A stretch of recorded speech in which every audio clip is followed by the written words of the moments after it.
ibadu rahmatillah adada ma bihamdillah salatu wassalamu daimain bila wa'alaikumillah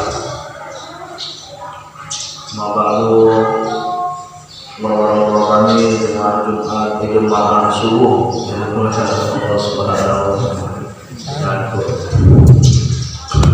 Bersyukur kepada Allah Subhanahu wa taala atas nikmat yang Allah Subhanahu wa taala berikan kepada kita. Nikmat daripada ditidurkan oleh Allah Subhanahu wa taala, dimatikan oleh Allah Subhanahu wa taala dalam keadaan sementara melalui tidur kita. Lalu kita dimudahkan oleh Allah Subhanahu wa taala untuk menjalankan sholat tahajud bagi yang mendirikan, lalu juga dimudahkan oleh Allah Subhanahu wa taala untuk duduk di majelis yang mulia membicarakan keagungan Allah, kemuliaan Rasulullah SAW. Lalu juga kita bersolat kepada Nabi Muhammad SAW. Mudah-mudahan dengan kemuliaan beliau, dengan keagungan beliau yang hari ini juga bertepatan dengan 12 Rabiul Awal, di mana di sini adalah hari kelahiran beliau, hari kelahiran manusia yang sangat mulia, yang sangat agung, yang nama beliau, yang nurnya beliau sudah ada sebelum alam semesta ini ada, yang nurnya beliau sudah ada sebelum diciptakan Nabi Adam alaihissalam, yang nur beliau sudah ada di dalam surganya Allah Subhanahu wa taala, yang mana ketika surga diciptakan oleh Allah Subhanahu wa taala langsung Allah letak di setiap tiang-tiang pintu surga tertulis nama Muhammad sallallahu alaihi wasallam. Ketika Allah Subhanahu wa taala menciptakan arasnya, maka juga Allah Subhanahu wa taala diletakkan di samping tiang-tiang aras Allah Subhanahu wa taala, di samping nama Allah ada nama Nabi Muhammad sallallahu alaihi wasallam. Ini petanda adalah beliau adalah manusia paling agung di antara seluruh manusia, mulai daripada Nabi Adam diciptakan sampai Nabi manusia terakhir kali lahir di muka bumi ini menjelang kiamat. Pas tadi malam, semisal tadi malam sebelum masuknya waktu subuh sekitar pukul 1:30 atau pukul 2 sebelum menjelang subuh tadi malam, itu semisal lahirnya 14 abad yang lalu, yaitu manusia mulia Nabi Muhammad SAW. Dan semua kita patut terima kasih kepada wanita yang paling agung, wanita yang paling soleh, wanita yang paling suci, wanita yang paling cantik, baik zahiran wa batinan, keindahan akhlaknya, yaitu Ibunda Aminah. Walaupun ada sebagian kelompok, ada sebagian orang mengatakan emak dan ayah Nabi masuk neraka. Nauzubillah min dzalik, ini otaknya buntu. Ya, kalau kata Kiai Mufti, kalau udah bodoh jangan kuadrat. Kalau udah ini jahil murakkab, udah bodoh kuadrat pula. Ya, insyaallah. Kita saja, kalau mungkin ada orang yang mungkin sahabat kita yang katanya dia sahabat kita, cinta dengan kita, sayang sama kita, mungkin kalau dia tidak hormat kepada ibu kita, ya nggak usah kita dekati, kan begitu. Tidak bisa dikatakan dia cinta sama kita. Karena apa? Dia cinta sama kita, bagaimana dia tidak bisa cinta dengan ibu kita yang melahirkan kita? Jadi hari ini kalau ada orang mengagungkan Nabi Muhammad, mengagungkan Rasulullah, tetapi dia mengatakan ayah dan ibunya Rasulullah, ini masuk neraka. Kekaluan ini jahil, pikirannya gak ada ya. Inilah orang-orang yang kaum sebelah ya. Mudah-mudahan diberikan hidayah oleh Allah Subhanahu wa taala. Bukan sebelah masjid, kayak ini ya. Oh, sebelah sana, Masya Allah. Padahal dikisahkan bahwasannya ayahnya Rasulullah yaitu Sayyid Abdullah. Sayyid Abdullah ini memang dijaga banget sama Allah Subhanahu wa taala. Sampai-sampai dikisahkan dalam sebuah sejarah itu Sayyid Abdullah, adiknya Rasulullah, ayahnya Rasulullah sallallahu alaihi wasallam. Ini termasuk mirip dengan kisahnya Nabi Ibrahim. Nabi Ibrahim menikah dengan Siti Hajar, tak punya anak, ya, tapi selalu setiap tahunnya itu memotong hewan kurban, sampai dipuji Allah, dipuji malaikat. Lalu Nabi Ibrahim mengatakan kalau aku dikasih anak tadi pun siap dikorbankan, ku sembelih. Nazar ya Nabi Ibrahim, lahirnya habis itu berapa saat kemudian Nabi Ismail pun hadir di lahir ibunda sejak. Lalu lahir maka dituntut untuk disembelih. Tapi dengan kasih sayang Allah Subhanahu wa taala, Allah ganti dengan seekor kibas. Andai saja waktu itu Allah Taala tidak ganti Nabi Ismail dengan seekor kibas, habis lagi berapa? Ya, habis kita di dunia ini semua perempuan, gak ada laki-laki. Masya Allah. Kenapa? Setiap lahir laki-laki wajib dipotong. Tapi tidak mungkin. Ini skenario Allah memuji Nabi Ibrahim alaihissalam. Begitu juga ayahnya Rasulullah Sayyid Abdullah. Sayyid Abdullah punya ayah Sayyid Abdul Muttalib. Ini kakeknya Rasulullah. Ini pernah bernazar, apabila aku punya anak laki-laki, aku akan sembelih. Ini sejarah banyak orang tak tahu. Akan aku sembelih. Maka Sayyid Abdullah ini untuk menghindari nazarnya tadi, dia berlari, beliau lari. Arti kata lari, ulama katakan di sini diselamatkan oleh Allah Subhanahu wa taala. Lari beliau ke Syam, hijrah ke Palestina. Lalu sampai ini Syekh Abdullah ini lelaki yang sangat ganteng pada zamannya.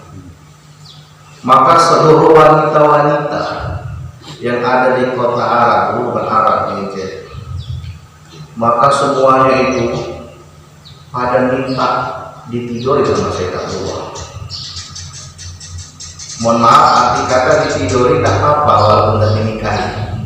Ini seluruh wanita-wanita yang ada di Arab ini tiap hari berbondong-bondong datang ke ayahnya Rasulullah. Ini cerita ayahnya Rasulullah masih ajar, saya tak tahu.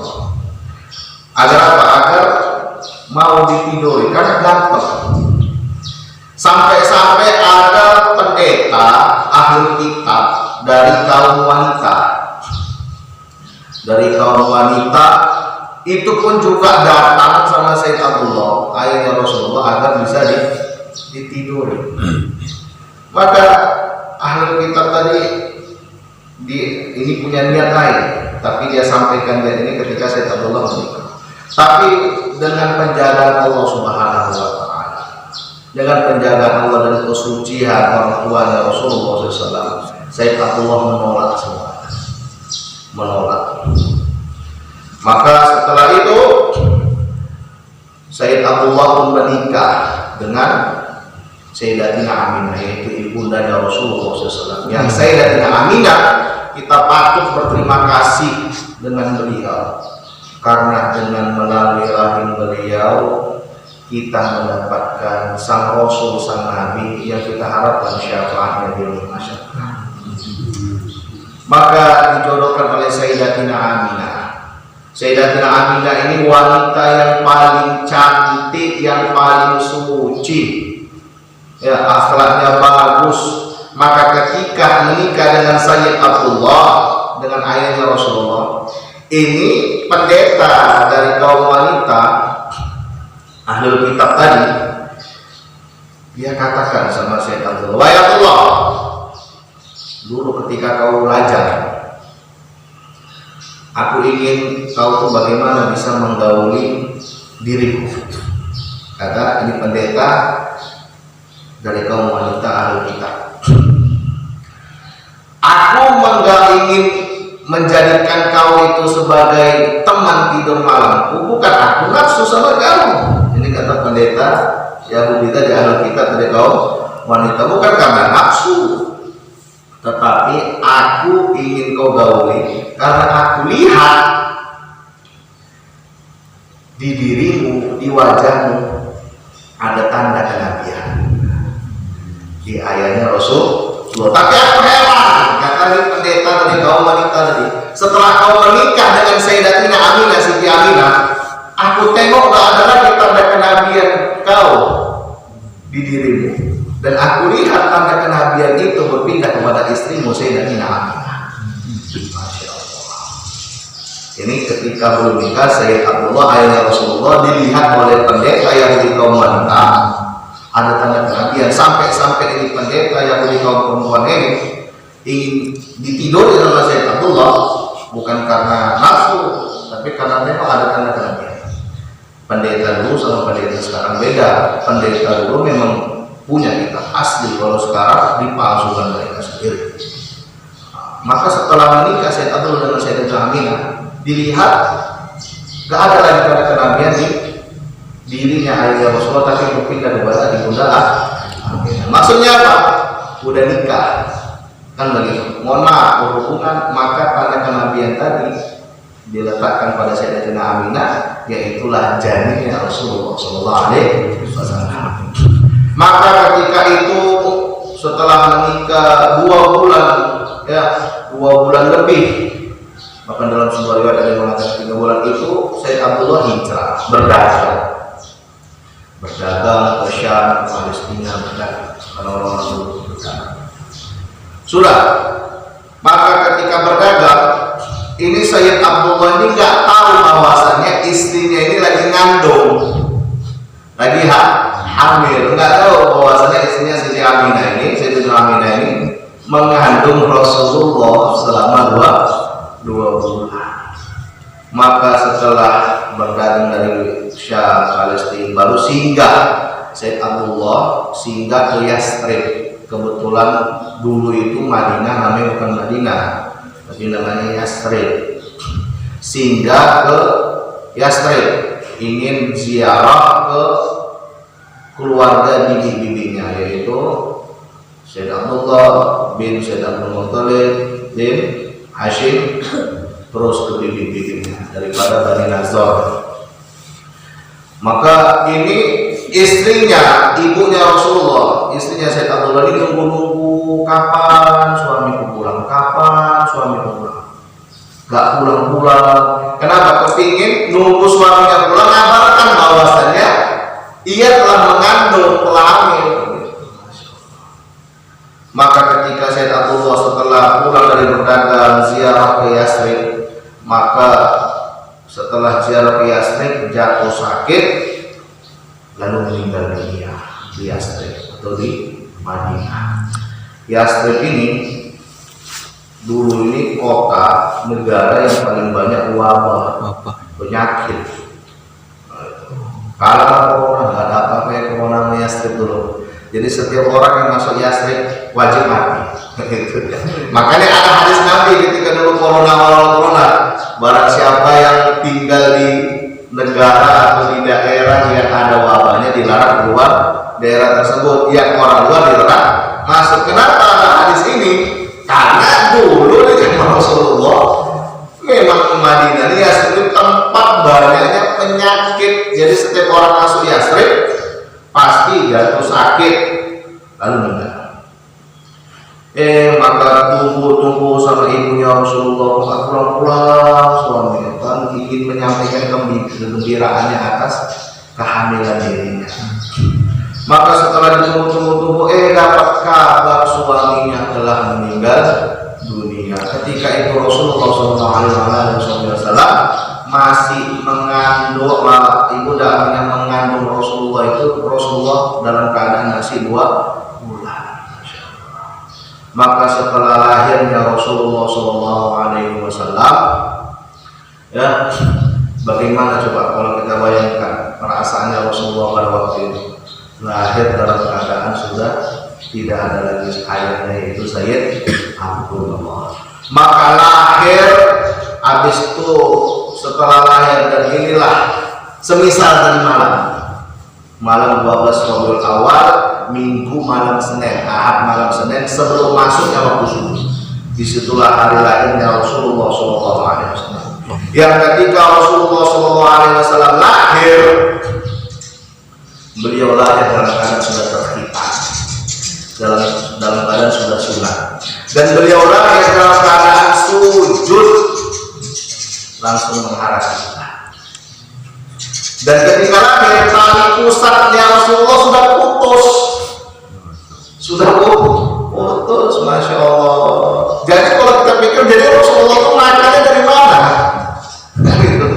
Jadi tali pusatnya Rasulullah itu sudah ketika lahir sudah terputus. Maka ulama mengatakan dalam sebuah riwayat, Rasulullah ketika di dalam kandungan ibunda Aminah itu, Rasulullah itu makan bukan dari langsung ibu ya atau yang ibu makan, tapi apa? Langsung makanan manawasal, makanan dari surga Allah Subhanahu wa Ta'ala. Khusus untuk Rasulullah. Lahir dalam keadaan sujud, lahir dalam keadaan sudah sunat, sudah terhitam, ya, dan lahir dalam keadaan tali pusatnya sudah putus, beres semua. Beres. Dan pada waktu itu ketika ada malam semisal dari malam sebelum masuk waktu subuh, ketika lahirnya Rasulullah SAW, itu berhala-berhala yang ada di sekitar Ka'bah itu semuanya pada bertumbangan, hancur dengan sendirinya berkat lahirnya sang manusia mulia itu Rasulullah SAW. Dan api Majusi yang tidak kurang dari 500 tahun yang menyala-nyala, yang orang-orang Majusi, termasuk ini sahabat Nabi yaitu bernama Salman Al-Farisi. Dulu sebelum masuk Islam agamanya Majusi, orang-orang penyembah api. Yang api Majusi ini tidak mati, tidak kurang dari 500 tahun, nyala terus. Tapi berkatnya lahirnya Rasulullah SAW ini api Majusi mati. Orang-orang pada heran. Dan pada waktu itu ulama mengatakan di antara sekitar setengah 2 jam pukul 2 malam, 3 malam itu, maka awan langit yang gelap tiba-tiba terbuka, terang benderang, seolah-olah seperti di siang hari ada matahari. Makanya orang-orang pendeta-pendeta Yahudi, mereka pada naik ke gunung-gunung. Ketika mereka tengok langit tadi malam kok tiba-tiba terang, mereka naik terus ke gunung, ke tempat ketinggian. Mereka tahu, orang-orang Yahudi, pendeta-pendeta Yahudi, orang-orang kita, mereka tahu pasti ini Allah Ta'ala telah utus lagi Nabi, telah utus lagi Rasul untuk kita. Maka mereka naik ke gunung-gunung, ke tempat yang tinggi, mereka doa, ya Tuhan Musa, ya Allah, ya Tuhan Musa, kami tahu pada malam hari ini banyak keajaiban yang kami lihat, dan kami lihat langit telah terbuka sebagaimana malam hari seperti siang hari. Maka kami yakin kau telah kirim lagi Nabi untuk kami.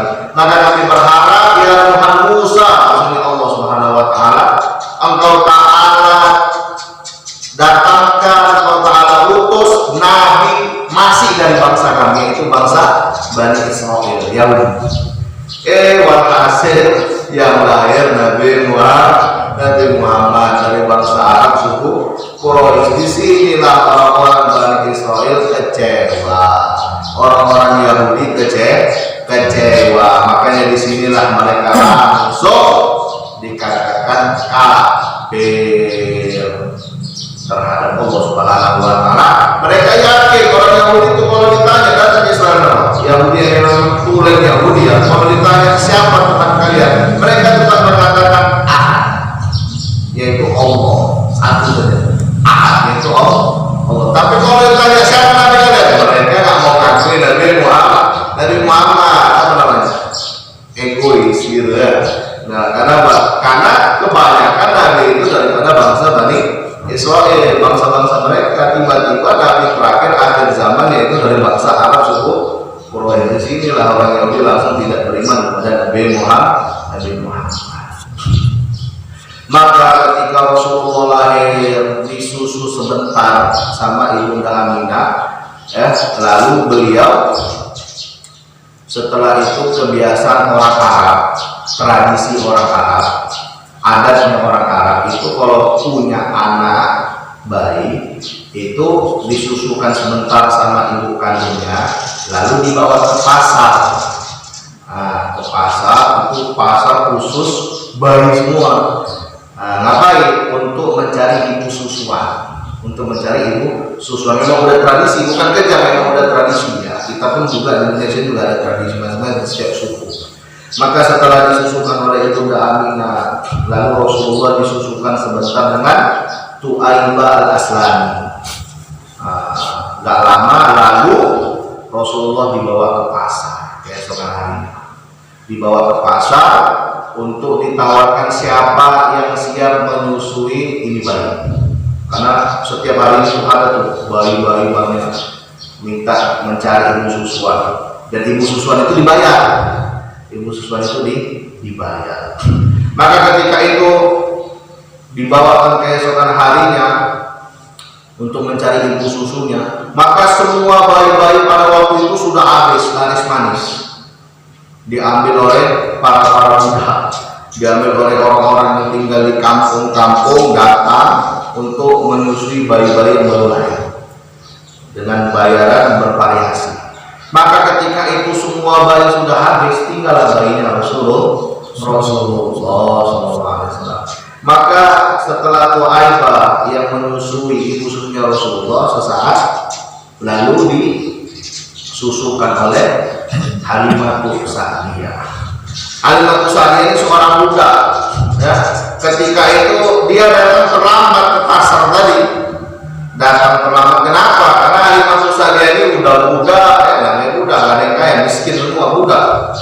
Dan dia dari kampung mengendarai keledai. Keledainya ini kurusnya bukan main, ya. Keledainya itu kurus, imat. Kalau bahasa Runia fadl, kurus, kecil. Maka Halimatus Sa'diyah ketika sampai di tempat, ditengok entek bayinya, hanya tertinggal satu bayi, ya. Yang dia tengok ini bayi aji betul, beda dengan bayi-bayi yang sebelumnya pernah ya susui. Tapi kenapa kok nggak ada yang mau ngambil, kan begitu? Ditanya sama orang-orang lain, kenapa ini nggak ada yang ngambil di bayi? Iya, ini bayi orang miskin, anak yatim. Jadi nggak ada yang mau ngambil karena orang berpikir anak yatim, orang tuanya udah nggak ada lagi, bapaknya udah nggak ada, pasti bayarannya sedikit kan begitu. Jadi Halimatus Sa'diyah dia udah pasrah karena pun dia datang dalam keadaan keledainya jalan-jalan lambatnya bukan main, ya. Ya udahlah, daripada nggak ada yang dibawa, nggak ada hasilnya, dia bawa bayinya Nabi Muhammad Sallallahu Alaihi Wasallam. Maka ketika Halimatus Sa'diyah masih menggendong dan menaikkan Rasulullah SAW ketika itu masih bayi ke atas keledainya, tiba-tiba dengan seketika, ya, dengan izin Allah Subhanahu Wa Taala, dengan mukjizatnya Nabi Muhammad SAW, keledainya langsung gemuk. Ini bukan cerita dongeng, ini soheh. Memang di Bukhari itu ada. Gemuk seketika. Orang-orang terkejut. Halimatus Sa'diyah makin heran. Ini kok aneh ini kan? Dan yang tadi datang ini keledainya lambatnya bukan main. Bisa pula Halimatus Sa'diyah sampai ke kampungnya, luar sampai daripada kawan-kawannya tadinya, luar ngambil bayi-bayi orang kaya. Orang-orang yuk cepet kali ini keledai jalan. Berkat dan mukjizat yang kemuliaan ya Rasulullah. Maka Rasulullah ini bukan hormat kepada ibundanya saja, tapi juga hormat kepada ibu-ibu susunya Rasulullah. Karena ibu susu juga sama dengan hanya ibu kandung. Sama Suhaibah, sama Halimatus Sa'diyah ini masing-masing kafir. Maka berkatnya Rasulullah yang mendidik Rasulullah, yang menyusui Rasulullah ini semuanya masuk Islam berkatnya Rasulullah. Maka ketika setelah disusui umur 6 tahun beliau dikembalikan lagi sama ibunda kandungnya itu Aminah umur 6 tahun. Maka setelah ibunda lalu beliau diajak sama ibunda Ibu Sayyidatina Aminah untuk ziarah ke makam ayahnya itu Sayyid Abdullah di Yastrib. Ketika sampai di Yastrib, ibunya jatuh sakit, tapi Nabi Muhammad tidak sakit. Ya, berkahnya Rasulullah kebal sama penyakit. Kalah Abu Samsudin dan Firdaus pada kawan-kawan kalah kebal sama wabah, sama penyakit. Maka masuk ke Yastrib, jatuh sakit dan meninggal. Masya Allah. Coba kita bayangkan bagaimana perasaannya Rasulullah SAW pada waktu itu. Lahir dalam keadaan sudah yatim, ya, sama ibunda kandung, tidak lama disusui sama orang, habis itu dikembalikan sama ibunda kandung, diajak ziarah ke makam ayahnya, lalu meninggal.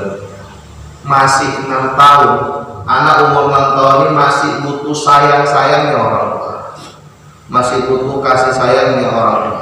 Tapi di situ Allah Subhanahu wa Ta'ala panggil ibundanya Rasulullah, maka diserahkan kepada kakeknya Abdul Muthalib. Ya, sampai umur 8 tahun juga dididik oleh seorang wanita namanya Fatimah binti Sa'ad. Dan termasuk Fatimah binti Sa'ad ini wanita yang juga termasuk dicintai oleh Rasulullah SAW. Sampai ketika Fatimah binti Sa'ad tadi yang mendidik Rasulullah ketika kecil, karena emak ayahnya Rasulullah sudah meninggal dunia. Ini Fatimah binti Sa'ad ketika meninggal dunia, Rasulullah mengatakan, jangan kuburkan Fatimah sebelum aku datang, biar aku langsung yang masuk ke liang kuburnya Fatimah binti Sa'ad untuk mengurusi jenazahnya Fatimah binti Sa'ad. Maka ketika diletakkan Fatimah binti Sa'ad tadi di liang lahat, Rasulullah datang, Rasulullah langsung masuk ke dalam liang lahat, menurunkan wanita yang telah mendidik Rasulullah setelah ibunya meninggal dunia, Fatimah binti Sa'ad tadi, yang masih juga daripada orang-orang Quraisy. Dan langsung Rasulullah peluk, Rasulullah langsung guling-guling. Ini apa? Membuktikan karena saking sayangnya Rasulullah. Inilah adabnya Rasulullah. Adabnya Rasulullah kepada, bukan hanya kepada ibu kandungnya saja, bukan kepada orang tua, tapi kepada yang berjasa dengan beliau. Ya. Sampai kemarin juga kita sudah bahas, ya. Sampai pamannya Abu Lahab, ya, pamannya Abu Lahab, Salman Al-Farisi itu kafir dari Majusi, tapi bisa mulia gara-gara apa? Gara-gara ingin mencari Nabi akhir zaman. Sampai Nabi mengatakan, ini Salman min ahlil bait, termasuk daripada keluarga dan cuma coba kita orang biasa mana bisa jadi habaib, mana bisa jadi ahlil bait, jadi keluarga Nabi. Tapi Nabi yang mengatakan Salman termasuk dari golongan keluarga. Maka Salman sangat dicintai oleh Rasulullah. Dan orang yang mulia hina gara-gara kekufurannya, yaitu pamannya Nabi Abu Lahab. Nabi dakwah kemana-mana, Nabi sampaikan kemana-mana, Nabi datang ke toko-toko Quraisy, ya, menawarkan ingin bicara. Bukan Nabi diundang, ya, tapi Nabi menawarkan ingin bicara, menyampaikan agama ini. Masya Allah. Tapi Abu Lahab berkata, jangan kau dengar ini, gila, ponakan ini gila, jangan dengar. Tapi Nabi Muhammad tak marah, diam aja. Kenapa? Tetap menjaga adab kepada pamannya Abu Lahab. Di sinilah kemarin kita katakan, ya, sampai ini karena adanya Rasulullah dakwah, Abu Lahab katakan, nggak usah didengar, ini gila, dibohong nih, ponakan ini sudah gila ada ya. Rasulullah dia saja menghargai ini pamannya, udah terserah pamannya. Maka saking cemburunya Allah Subhanahu wa Ta'ala menurunkan Quran surah Al-Lahab, tabbat yada abi lahabin wa tab, ma aghnaa anhu maluhu wa ma kasabat, terus sampai akhir ayat. Ini asbab nuzulnya karena kecemburuannya Allah Subhanahu wa taala kepada Rasulullah. Ya, dibilang gila, dibilang bohong, dibilang edan Quran. Langsung diturunkan Allah Subhanahu wa taala. Dan ini juga termasuk mukjizatnya Al-Qur'an. Ya, kata ulama, kalau seandainya saja kata Mufti, orang-orang petinggi-petinggi Quraisy, Abu Lahab, Abu Jahal, Abu Jandal, dan Abu yang lainnya, seandainya ingin mengatakan Al-Quran itu bohong, bisa saja. Kenapa? Surah Al-Lahab itu turun ketika Abu Lahab masih hidup. Abu Lahab masih bersanding. Orang-orang petinggi-petinggi kafir Quraisy ingin mengatakan, udahlah Abu Lahab masuk Islam aja. Biar apa? Biar kita katakan Al-Quran itu keliru. Kenapa? Di Al-Lahab tadi itu Allah turunkan tadi itu menceritakan tentang Abu Lahab itu semasa hidupnya kafir, mati udah nggak ada kafir. Saat ini orang-orang kafir itu sudahlah masuk aja Abu Lahab. Dia mengatakan begitu biar bisa kita katakan Quran ini keliru. Tapi apa? Inilah salah satu mukjizatnya Al-Quran. Sampai akhir hayatnya Abu Lahab pun dalam keadaan masih kafir, mati sakit, badannya bau busuk. Sampai keluarganya Abu Lahab sendiri pun nggak mau ngurusi jenazahnya. Walhasil jenazahnya Abu Lahab dicampakkan dari atas ketinggian. Terus waktu baru campakan, saking bau busuknya jenazahnya Abu Lahab udah dicampakkan di suatu lubang. Lubang tadi habis itu apa? Nguburinya dengan cara dilemparkan batu, dilempar batu sampailah ketutup seluruh jenazahnya tadi, ya. Dan itu katanya orang-orang yang sudah pergi ziarah, yang sudah ke Mekah, Madinah, yang ingin mengetahui kuburan Abu Lahab, bukan ziarah ya, cuma ingin ngambil iktibar saja. Sama kalau kita ke Mesir mau nengok apa buminya Fir'aun, bukan ziarah ke Fir'aun, bukan, cuma ngambil iktibar saja tadi. Nah itu katanya masih bau buminya Abu Lahab. Tapi yang begitu pun Abu Lahab tadi, Masya Allah, dimuliakan Allah. Setiap hari Senin dari jempolnya tadi keluar susu, dan setiap hari Senin Abu Lahab ini tidak diazab oleh Allah Subhanahu wa taala. Karena orang kafir ini nggak kayak kita. Orang Islam ini kalau masuk ditanya mau dan ditanya. Kalau orang kafir ini kayak orang buat pisang goreng, udah dipotong, dicuci, ditepung, langsung masuk gini, nggak ada tanya lagi. Udah dipakai ini jas nggak ada lagi tanya langsung terang. Tapi karena Abu Lahab tadi ini senang akan lahirnya Nabi Muhammad, lahirnya Nabi Muhammad kan karena senang karena lahirnya Rasulullah, bukan karena lahirnya keponaannya tadinya, ya karena lahirnya keponaan daripada beliau Syekh Abdullah. Lahirnya karena keponaan itu pun, Masya Allah, setiap hari Senin diperingan Allah Ta'ala azabnya, baru keluar dari jempolnya tadi susu yang untuk Abu Lahab di dalil ya. Walaupun kemarin sudah disampaikan juga kan, orang salafi lah sebut juga lah apa ya, orang salafi Wahabi mengatakan itu dalilnya keliru katanya. Kenapa? Karena itu mimpi katanya. Iya, betul, itu mimpi, bukan hadis, itu mimpi. Tapi mimpi siapa? Wah, kau tengoklah yang mimpi siapa? Abdullah bin Abbas, bukan kau yang mimpi kan itu. Kalau dia mimpi ya mimpi basah gitu kan. Ini mimpi siapa? Sahabatnya Rasulullah Ibnu Abbas, kan begitu ceritanya. Dan ketika Ibnu Abbas tadi mimpi, langsung besoknya diceritakan sama Rasulullah. Gak ada Rasulullah bid'ah, sesat, keliru mimpi, gak ada. Begitu. Dan mimpinya Ibnu Abbas tadi itu ditulis sama Imam Bukhari, ulama hadis yang paling tinggi derajatnya, kitab hadis yang paling tinggi derajatnya, ditulis di dalam Sahih Bukhari. Tinggal buka saja. Seandainya lah kalau tadi mimpi tadi tidak bisa jadi rujukan, tidak bisa jadi hujah, nggak mungkin lah Imam sekelas Imam Bukhari menulis di kitab mulianya Bukhari. Dan masih banyak lagi ulama-ulama hadis dan ulama-ulama para ulama yang menulis tentang mimpi ini. Kalau seandainya lah tadi memang nggak bisa jadi rujukan, kan begitu lah. Nggak mungkin Imam Bukhari tulis di kitabnya. Kan itu. Kau siapa rupanya mengatakan nggak bisa jadi dalil? Bawa satu hadis. Baru dekat hijrah dengan pengajian 1-2 bulan kan gitu.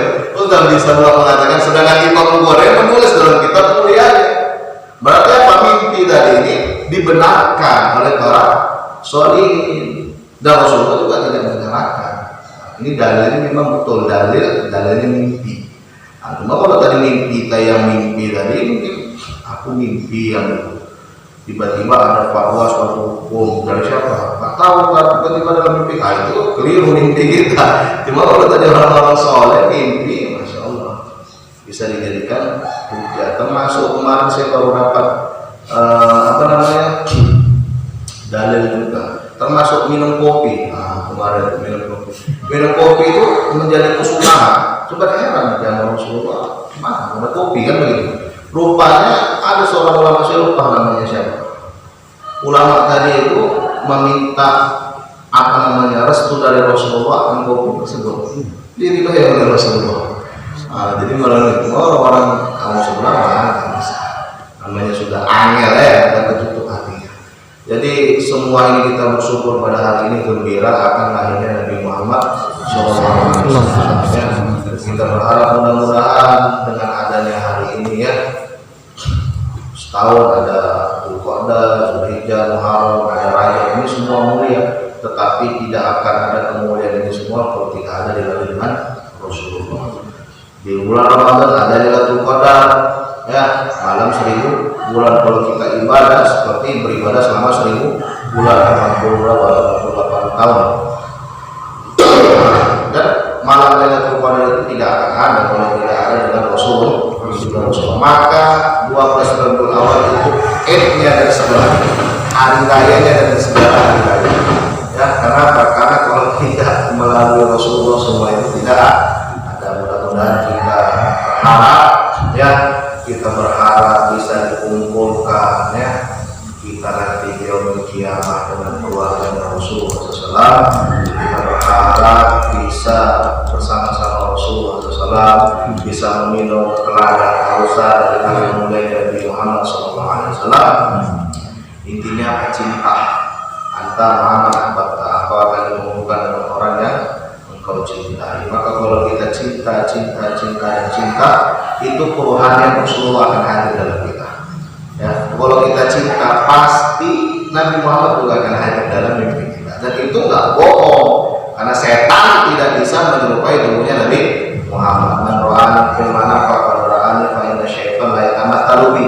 Kalau orang ada mimpi Rasulullah kata Nabi, kalau ada orang mimpi aku, maka itu adalah aku. Fa inna syaitan la yatamattalu. Karena setan tidak bisa menyerupai tubuhnya Nabi Muhammad SAW. Dan orang kalau sudah pernah mimpi Nabi semasa hidupnya, maka akan bisa melihat Nabi dalam keadaan terjaga. Tapi kalau sebelah tak mempercayai ini, gitu. Katanya mana bisa nonton Nabi mimpi Nabi? Berarti dia nggak percaya sama hadis Nabi Muhammad ini sahih. Kenapa nggak percaya? Karena ulamanya nggak ada yang mimpi Nabi ya gitu. Ditengok aja mukanya nggak ada yang enak, nggak ada yang bisa menjadikan hati kita. Turun aja gitu. Ngomong apa ya, sesak dua kan gitu. Buang air, umur dan sebagainya. Ya, dari wajahnya saja kita nggak mengingatkan dia ada Quran Rasulullah. Makanya Allah mereka nggak ada ya mimpi Nabi Muhammad SAW. Subhanallah bihamdihi, subhanallah wa bihamdihi, astaghfirullah wa atubu ilaihi. Assalamualaikum warahmatullahi wabarakatuh.